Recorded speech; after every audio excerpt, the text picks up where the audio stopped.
What's up, geeks? You are tuned in to Fit Geek Training, where we talk about your fitness and all the things that you geek out about.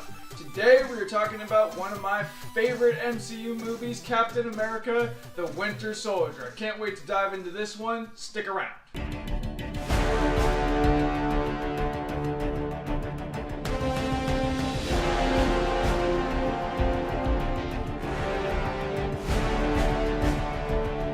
What's up, geeks?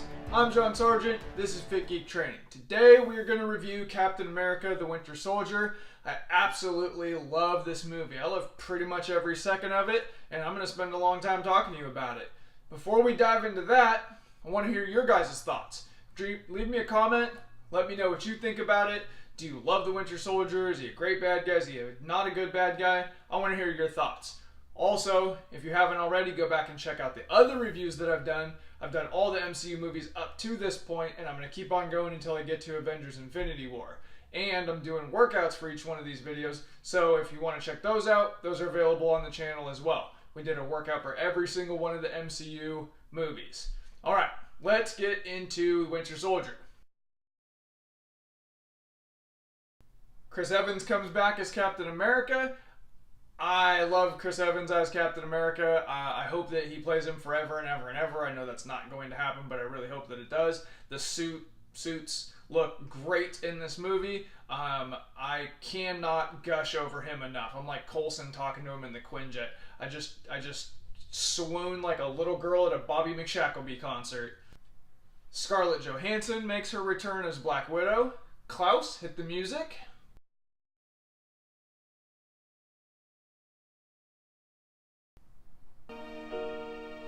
She does a great job as Black Widow. This is the first time we really get to spend some time with her and see what what her personality's like, what she's all about. We got to see some cool stuff in the Avengers and Iron Man 2, but this is the one where we really get to see what she's capable of. And now more so than ever, I really want to see that Black Widow movie. Sebastian Stan plays Bucky Barnes, the Winter Soldier. I think he's really great as the Winter Soldier, and it makes you realize why they cast him as Bucky. I thought he was kind of just like a nothing Bucky, but when they go forward into him being Winter Soldier, it makes a lot of sense. He is perfect for that role. My man Samuel L. Jackson is Nick Fury. Once again, this is the best Nick Fury movie. He is such a badass in this movie. So I really hope that he's not done with the Marvel movies, because he just adds like a different flavor to each one of them that I really enjoy. Anthony Mackie makes his debut as Falcon, and I really like him as the Falcon. He's got kind of like a smart aleck thing to him. He's not taking things quite as serious, except for he takes helping Captain America very seriously, and I really like him in this movie. Robert Redford is your villain, Alexander Pierce. He's Robert Redford. There's nothing bad to say about him. He coasts through this movie. He's snoozing the entire time. But he's Robert Redford. What are you going to do? Tell him he needs to do it better? Frank Grillo plays the leader of the strike team, Brock Rumlow. Pretty much anybody who was in shape could have done that role. I like Frank Grillo and other stuff that he's in. But he doesn't do anything in this that really stands out. He does later on, spoiler alerts for Civil War, he does later go on to become Crossbones, which is a little bit more interesting and a little more fun for him. And then you got Kobe Smulders as Agent Hill, Maria Hill. In the other movies, she was just sort of a background player. She's Nick Fury's right hand, and she gets to actually do some stuff in this one, and it's a ton of fun. She's a cool, espionage behind the scenes. Sometimes you notice her, sometimes you don't. Spy, and I really like that she's in this movie. I've told you guys before, I just love S.H.I.E.L.D. in general, and she's a cool piece of it. The plot. I'm not gonna lie, you guys. This one's gonna take a minute. Every minute of this movie, every scene of this movie, the plot is relevant. There's not a lot of wasted time in this movie. When something happens, it matters, and it pays off later on, and it's got a tremendous story. I would actually like to read the script to this movie. I really dig this movie, so it's going to take me a minute to get through the plot, but it'll be entertaining, so let's do this. First thing we see is Sam. He's running in Washington, D.C., and Cap is lapping him over and over again. And they meet, and you automatically learn a lot of information. You learn that Cap is sort of adjusting okay to being in the current time. You learn that Sam is a former soldier, and you learn that they're probably going to be buds because they seem to click right away. Natasha comes and picks up Cap, and she's like, we got to get out of here, we got things to do. Cap is riding in a Quinjet with Natasha and the strike team, and he's learning what his mission is going to be. There is a ship in the Indian Ocean that belongs to S.H.I.E.L.D. that has been overtaken by pirates led by UFC middleweight legend George St. Pierre. And Cap and the strike team, their mission is to go get it back. So Cap jumps out of the plane. No parachute. Because he has figured out his powers. And then you really see that he's figured out his powers and he's been training, because once he gets onto that ship, it's a step up from the last Captain America movie. It's a step up from the Avengers. When he hits somebody, they go flying. And he is like a force of nature. He's a tornado with the shield. And he's throwing it at people. They're bouncing all over the place. Every time he touches somebody, they go down and they stay down. And it's just so much cooler than the first movie. The fight scenes are better. The choreography is better. I just really, really enjoy watching Cap beat the crap out of bad guys. During the mission, Cap ends up having to fight George St. Pierre. Like I said, he's a middleweight champion in the UFC, and Cap beats the crap out of him. Then he realizes they fight into a room, and they see Natasha's in there, and she's actually on a different mission. She is saving S.H.I.E.L.D. intel, and she could have compromised this mission, and Cap's really not happy about that. Once they get the S.H.I.E.L.D. hostages off the ship, mission accomplished. Cap goes to see Nick Fury at the Triskelion, which is the S.H.I.E.L.D. headquarters. It's this really cool 3 buildings right up against each other. Just another level of how awesome S.H.I.E.L.D. is. And Steve is going to go confront Nick about Natasha being on a separate mission. They have a little back and forth, and Nick tells Steve, you got to get with the times, man. And he shows him their new project, and it's called Project Insight. Basically, they want to eliminate terrorist threats before they actually happen. And they're going to take 3 helicarriers armed to the teeth, thanks to Tony Stark, by the way, who will tell you he is not an arms dealer. And they are going to put them in the sky, and they're going to monitor all of the terrorist activity. Then they can take people out before it even happens. Cap is really, really not cool with this plan. Cap wants to clear his head, and he goes to the Smithsonian. He wants to reminisce about old times, and he wants to see his pals. He wants to see Bucky, who he believes is dead, because he sort of is.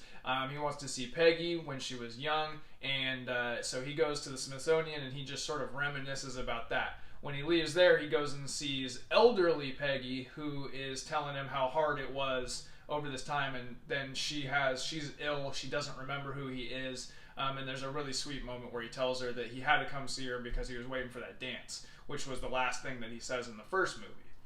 Back at the Triskelion, Nick Fury is trying to access the flash drive that Natasha brought back from the ship, and it won't let him access it. He gets a little suspicious about what's going on, so he goes upstairs to talk to Alexander Pierce, Robert Redford, and tell him, you got to put this Project Insight on hold. Something's fishy around here. And I'm assuming that S.H.I.E.L.D. and the World Security Council is a really big organization that is probably easy to bring massive billion-dollar projects to a halt. Yet, Robert Redford tells him, just get Iron Man to swing by my niece's birthday party, and sure, we'll put it all on hold for you. Fury leaves this meeting. He's very suspicious. He calls up Agent Hill, and he's like, hey, we got to meet. And he is ambushed by what appears to be cops and SWAT and things like that. And your assumption is that somebody's trying to kill him. Clearly, a very, very cool action scene happens here where Fury's truck is kind of armored and has guns inside of it, and he's injured. I'm not going to go into details, try to spare that time, but it is a very, very intense, very cool action scene with a lot of practical effects. That's one thing I love about this movie is the practical effects. There's not a ton of obvious CG effects. It's flying bullets and broken glass and people actually hitting each other, and this car chase scene is one of the things that really points that out. Fury manages to escape right up until there's someone standing in the middle of the road. They launch a grenade underneath his truck and flips it over, and that person is Fulton from the Mighty Ducks. No, it's the Winter Soldier. Sorry, I get them mixed up. And he's walking towards Fury's truck, but he's Mace Windu and he's got a lightsaber, and he cuts a hole into the ground and he escapes. Cap is coming home from the Smithsonian. He's walking upstairs. He sees his pretty neighbor. She's taking her laundry. He kind of flirts with her a little bit, invites her in. She politely declines. We'll find out why here in just a second. And she tells him, hey, you left your radio on. And Cap still listens to music from the 40s.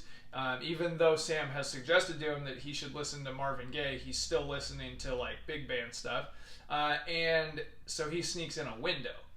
He finds Nick Fury injured and bleeding. He's sitting there in the dark doing spy stuff. And Fury tells him, hey man, S.H.I.E.L.D.'s been compromised. Don't trust anybody. But before he can really tell him what's going on, he takes two to the chest. And the pretty neighbor comes in, and she's actually an agent. She's Agent 13. Cap says, I'm in pursuit. And then, again, you get to see what a force of nature Cap is when he's running through doors. I don't mean opening the doors, I mean through them. They're closed, he hits them, and they explode because he's figured out how fast and how strong he is.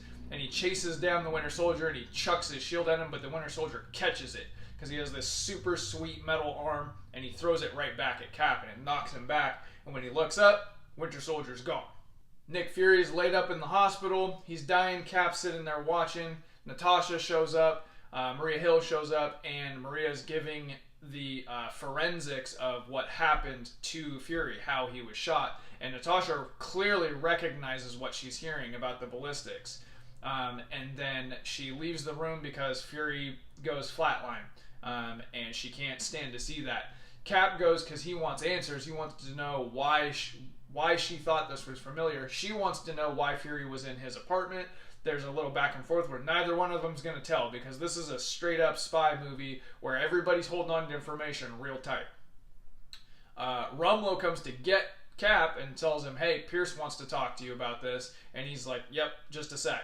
Before he goes, he takes the flash drive and he hides it in the vending machine behind some Hubba Bubba. Everybody knows that Big League Chew is superior to Hubba Bubba, but that's what was in the vending machine. It's what he had to deal with. Cap goes and he meets with Pierce, and Pierce sort of indicates that Fury was actually the one that set up the pirates taking over the ship, and that he did so as a cover because he just wanted the information that was on it. And he wants to know what he was doing in Cap's apartment, and Cap doesn't tell him. Why? Because snitches get stitches. That's why. So he leaves and he doesn't give Pierce any information. Cap gets on the elevator and the strike team gets on. Rumlow's on, and then a couple more heavies get on, and then a couple more heavies get on. And this is my favorite Cap scene yet in any of the movies. He's looking around and he sees one guy sweating for no reason. He sees another guy's gripping his taser stick a little too tight, and he knows what's about to happen. And he says, before we get started, you guys want to get off? And then a really cool tight quarters fight scene. Like I said, the fight choreography in this movie is top notch. Doesn't get any better than this. And obviously Cap beats the ever-living hell out of every single one of them. And then he is about to get off, but there's another gang of dudes that were there waiting for him, so he jumps out the window. Then he takes on a Quinjet by himself. This is my only nitpick with this movie.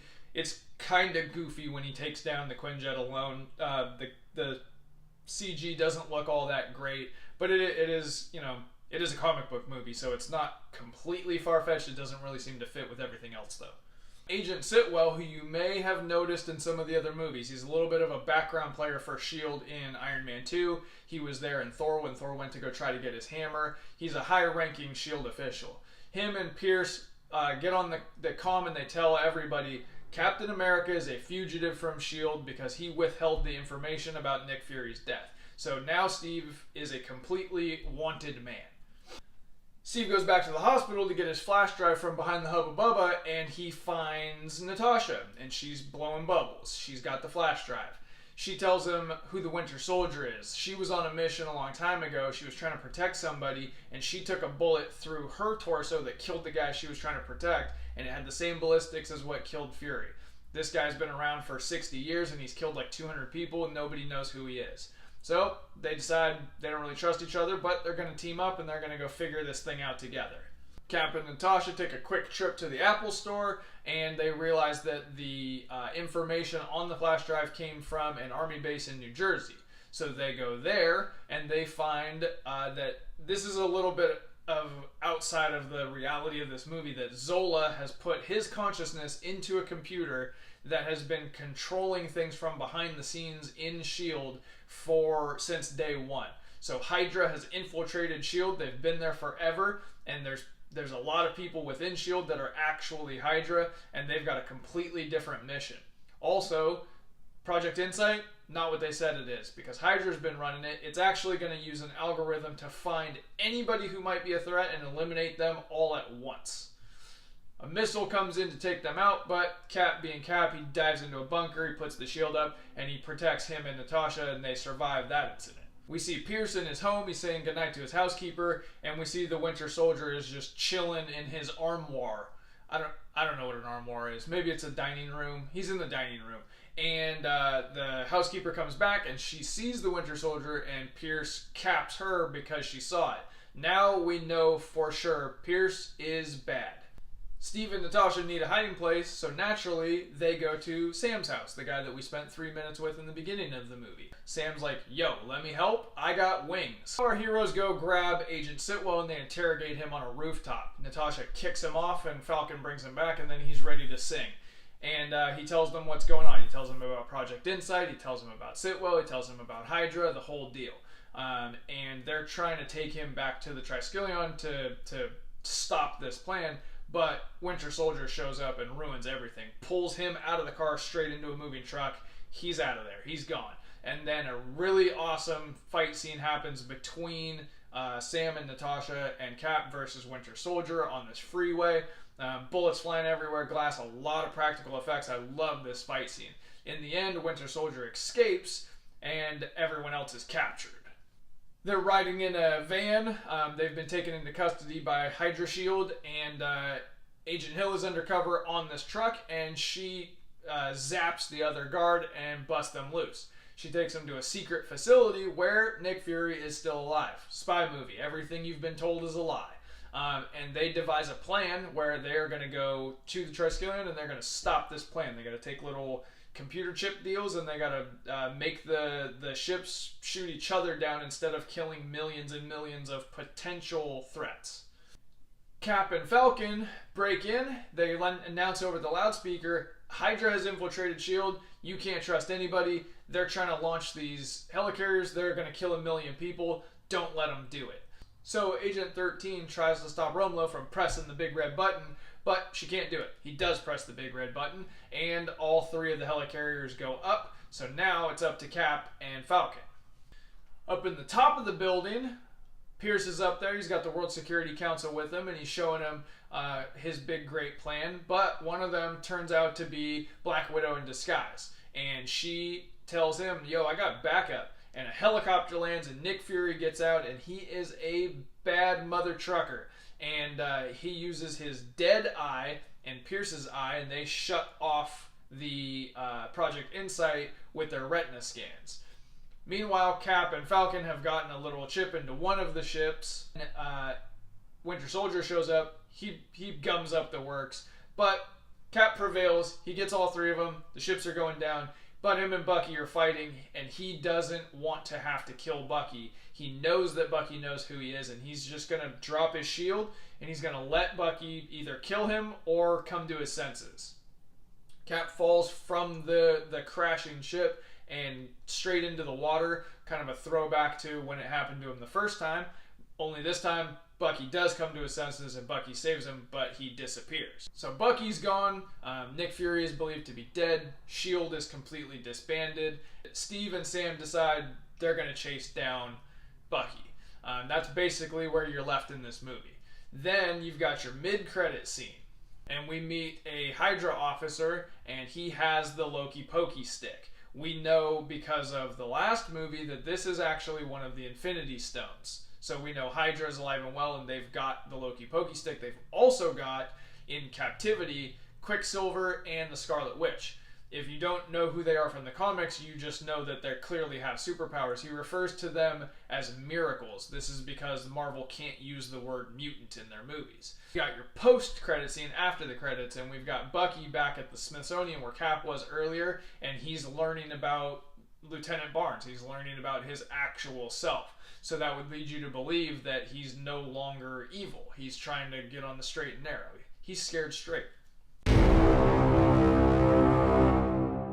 Ranking. Okay, this movie is amazing. I love this movie so much. There are very little things in this movie that I have a problem with. There's a couple of little things that are a little too sci-fi or a little bit outside of reality for me, but overall, great action espionage spy movie. This one ranks number 6 out of 17 for me.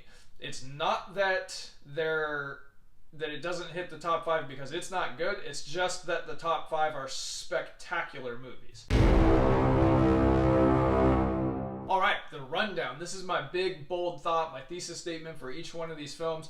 And for this one, the Russo brothers, who directed this movie, are the best thing that happened to the Marvel Cinematic Universe since Jon Favreau and Robert Downey Jr. teamed up. If you look back, the movies that came before this one, Thor 2 and Iron Man 3, those don't really land. And there was the potential for the superhero genre for the Marvel Universe to start to decline.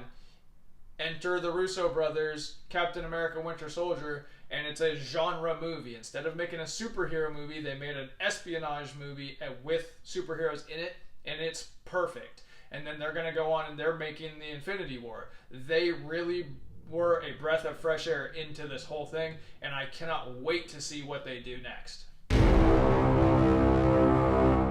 Alright, recommendations. 2 Winter Soldier books. I already told you about Cap, Volume 1 from Ed Brubaker, and the Captain America one. That's where we get the Winter Soldier, but the Winter Soldier's got his own titles, and that's going to be The Longest Winter and Bitter March. Both of these books are really good. There's not a lot of Winter Soldier material out there, but check those out if you're looking to read some Winter Soldier. Alright, geeks, that is Captain America the Winter Soldier. I love this movie. Took a little while to get through the plot on this one, but totally worth it. Go watch that. I might actually watch it again. I can't get enough of this movie. If you haven't done so already, go check out the other movies that we did. We've gone through all of the Marvel movies, and we're going to keep on going. I'm even going to include Black Panther. Not sure when, but we will get to that one. Also, go check out the Instagram at FitGeekTraining. I am a personal trainer. I love helping people get fit. If you're ready to do that and you want somebody to build a program for you, that's what I do. I can do anywhere from 1 month to a year and everything in between. It can be a program specifically for you. So go check out the website, fitgeektraining.com, and I will catch you guys next week. Game over.